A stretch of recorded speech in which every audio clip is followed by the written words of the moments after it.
Eh bien bonjour, aujourd'hui nous allons parler du diamant mandarin. Alors diamant mandarin, c'est un oiseau caractériel qui a plusieurs variétés de couleurs comme on peut le voir et qui peut être plus ou moins difficile à sexer.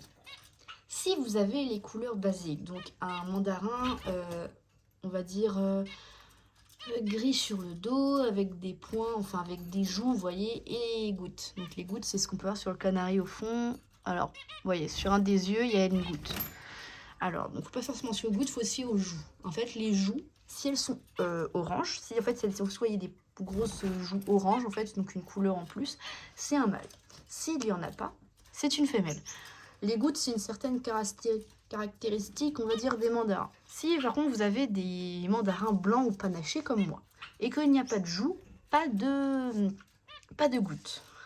Pour les sexer, c'est, on va dire, un tout petit peu complexe, c'est pas non plus la mort, mais tout simplement, il faut regarder le bec. Comme vous pouvez voir, le bec de ma mandarin femelle est orange, et celui du mâle est un peu plus rouge. Il a une couleur plutôt rouge. Vous voyez? Donc, le mandarin, lui, par contre, pour faciliter encore plus le sexage, si vous le voyez chanter, vous pouvez être sûr que c'est un mâle. La femelle ne chantera jamais. Elle fera que des petits cuicui, c'est tout. Donc, eux, c'est facile. Comme les moineaux de Japon, j'ai envie de dire, les moineaux de Japon mâles chantent, la femelle fait des cuicui. C'est la même chose chez les mandarins.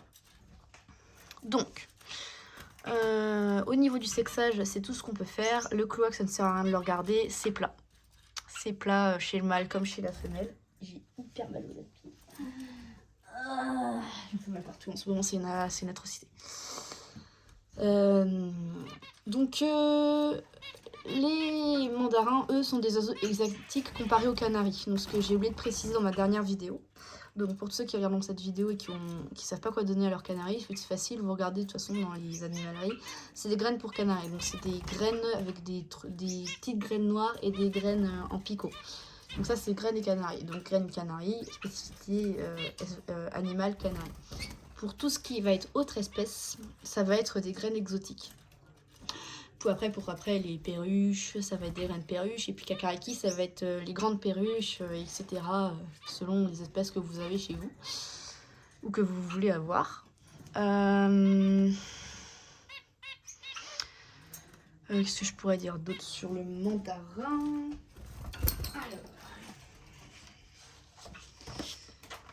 Alors, plein d'autres trucs à dire, mais comme en ce moment je suis fatiguée et que je vois tout, c'est une pure galère. Canari, j'ai déjà fait. Minette, diamant mandarin, voilà.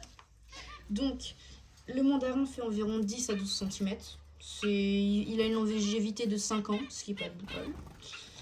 Donc, il est assez petit, avec un bec plutôt gros pour sa taille, un peu comme les moineaux du Japon.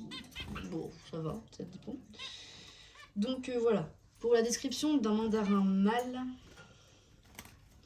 ça va être pour les couleurs basiques. Donc, c'est dos gris-brun, le ventre blanc-beige. La tête et le cou sont gris-bleu. La gorge est un gris-bleu marqué petite vague noire et d'une tache noire en région inférieure des ailes, gris-brun sombre, queue zébrée. Côté du corps orange moucheté de blanc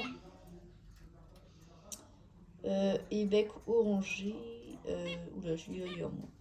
Ah oui, cône auriculaire rouge, orange bordé de noir sous l'œil, bec rouge vif. Donc voilà. Pour la femelle, donc c'est la même chose. Tache bec orangé. Donc voilà. C'est à peu près la même chose en soi. Donc c'est un oiseau qui est vraiment très facile à vivre.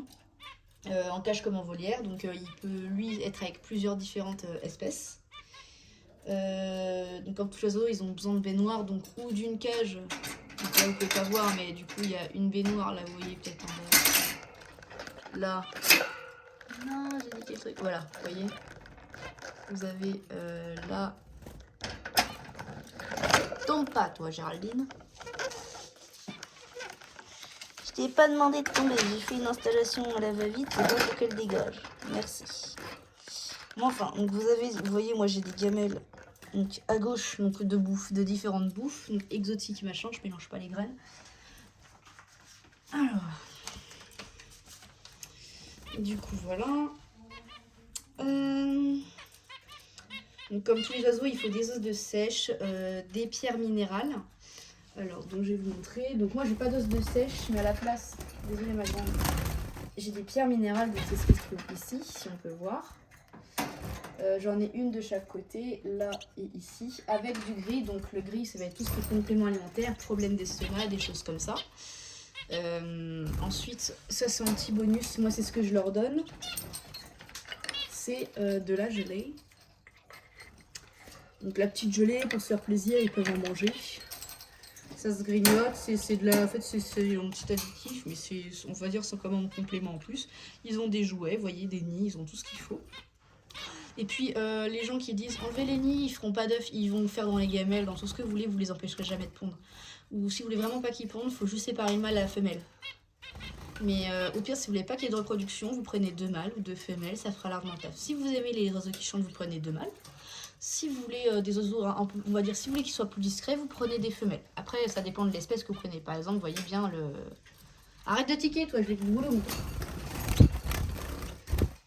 Si vous prenez, on va dire, des canaris femelles, vous voyez, ça va chanter comme les mâles. Donc dans ce cas-là, prenez pas de canaris si vous voulez une espèce plus ou moins discrète. Donc, voilà. Donc, si vous voulez... Et puis, je déconseille franchement la reproduction quand vous n'avez pas les formations pour, même si ça réussit, tant mieux. Sauf que le problème, c'est que vous faites un surplus d'espèces. Déjà qu'il y a les éleveurs qui, eux, font les choses. Si vous voulez pas être éleveur plus tard, faites pas élevage amateur. Franchement, moi, je vous le dis. Moi, je suis éleveur amateur parce que je vais faire une formation pour faire éleveur. Donc, et puis, l'élevage amateur est toléré dans certains cas, que moi, je connais très bien. Donc, moi, on va dire, j'ai la permission d'en faire. C'est entre guillemets, il faut faire attention à comment vous en faites. Par exemple, si vous en faites un business, là par contre ça va vous retomber dessus et vous serez contre la loi. Moi c'est pas un business, déjà c'est du plaisir, comme c'est un élevage amateur et je n'ai pas le droit d'en vivre. Si j'en vis, je suis hors la loi. Donc si je fais, c'est pas pour l'argent, c'est vraiment déjà pour le plaisir d'élever. Et puis on peut pas forcément en vivre, c'est très dur d'en vivre. Donc si vous n'avez pas si vous n'avez pas de formation, n'élevez pas. Si vraiment vous êtes hors la loi, si un jour, on va dire, il y a un contrôle, quoi que ce soit, vous pouvez être dans la merde. Hein. Vraiment, faites très attention avec ça. N'oubliez pas que la gendarmerie, comme la police, l'État, surveille Internet. Hein. Vraiment. Moi, je vous le dis, c'est pour votre bien. Donc, si vous évitez la reproduction, on est déjà, on va dire, de nombreux professionnels ou amateurs à réaliser ça. Ne faites pas ça. Ça demande beaucoup d'entretien, hein, vraiment. Bon, alors, où est-ce que j'en étais? Donc, ouais, donc pada comme mandarin, ce sont des oiseaux qui sont robustes aux maladies. Et ils sont très familiers. Et ils sont facilement apprivoisables. Pada, je sais pas, parce que puis mandarin, c'est pareil.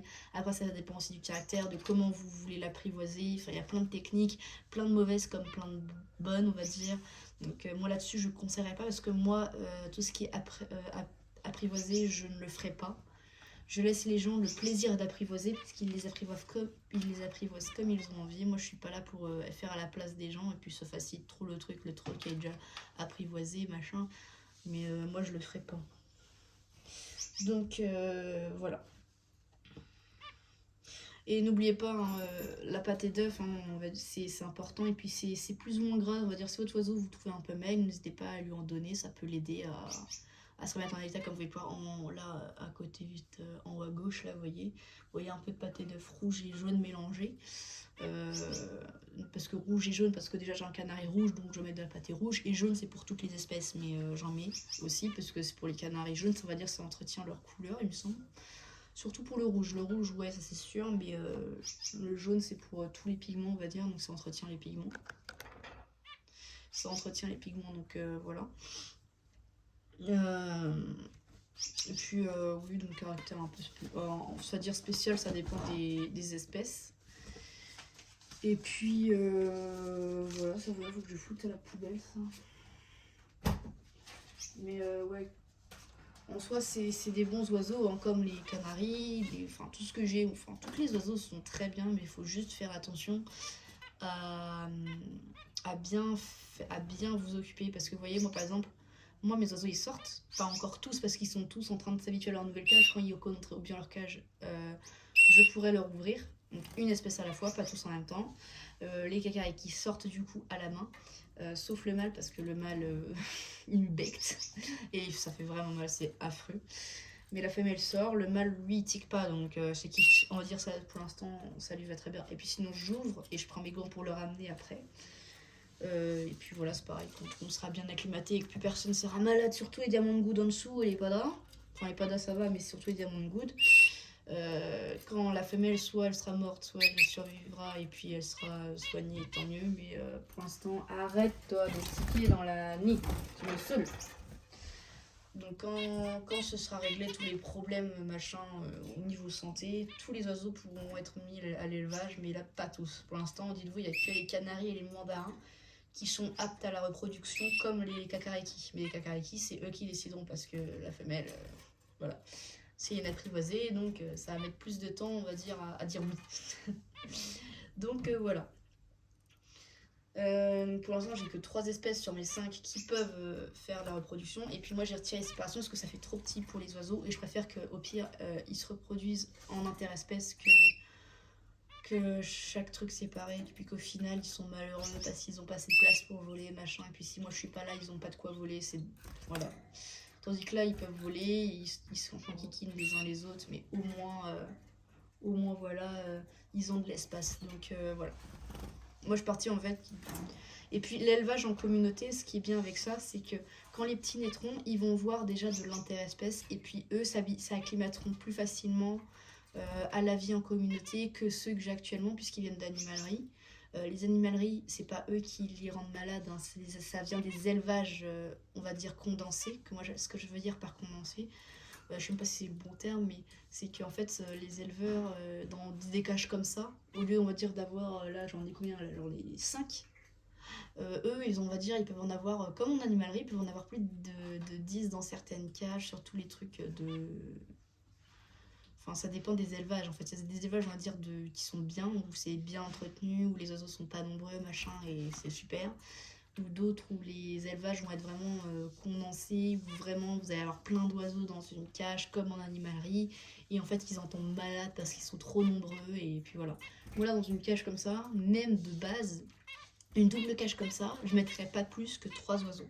Vraiment, pas plus que 3. Mais pour des raisons déjà que j'ai pas, pour l'instant j'ai pas beaucoup de place. Et puis voilà, je me limite à 3. Donc voilà. Donc, pour l'instant, les cages, elles sont bien comme ça et j'ai pas envie d'y toucher. Et puis s'ils s'entendent, tant mieux. Je préfère l'interespèce et limiter, on va dire, la place que d'avoir une cage par espèce et qu'au final personne ne s'entende.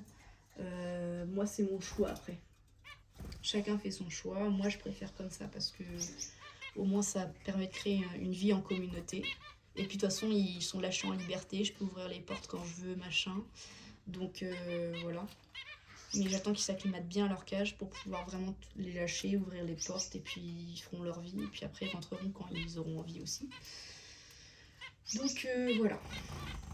Mais enfin, bon. En tout cas j'espère que cette petite vidéo sur les diamants mandarins en soi est un petit peu... je vous réexplique un peu tous comment je fais, donc voilà, ça vous aura plu. Chacun son opinion, vous avez le droit de pas aimer ma façon d'élever, de tout ce que vous voulez, mais c'est pas une raison pour l'instant pas les mauvais commentaires, mais je préfère juste le dire, c'est pas une raison pour rabâcher les éleveurs amateurs. On est là aussi pour apprendre, se faire conseiller, mais on a le droit aussi de refuser les conseils parce qu'on trouve que notre truc est mieux, faut pas oublier ça.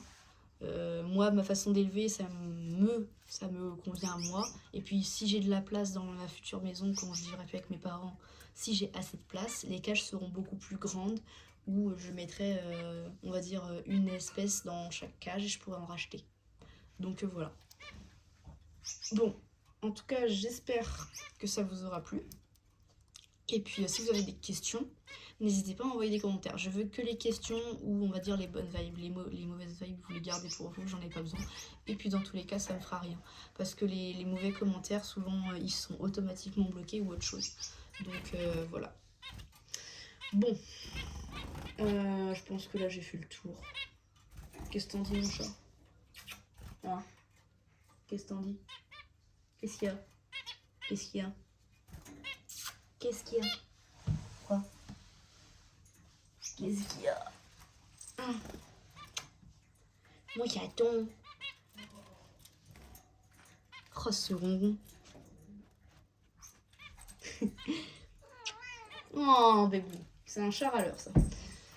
Mais enfin, bon, j'espère que ça vous aura plu. Si vous avez des questions, n'hésitez pas à me mettre en commentaire. Si vous avez vous pouvez me donner des conseils. Hein. Je vous répondrai, ça n'y a pas de souci. Si vous avez des conseils, n'hésitez pas.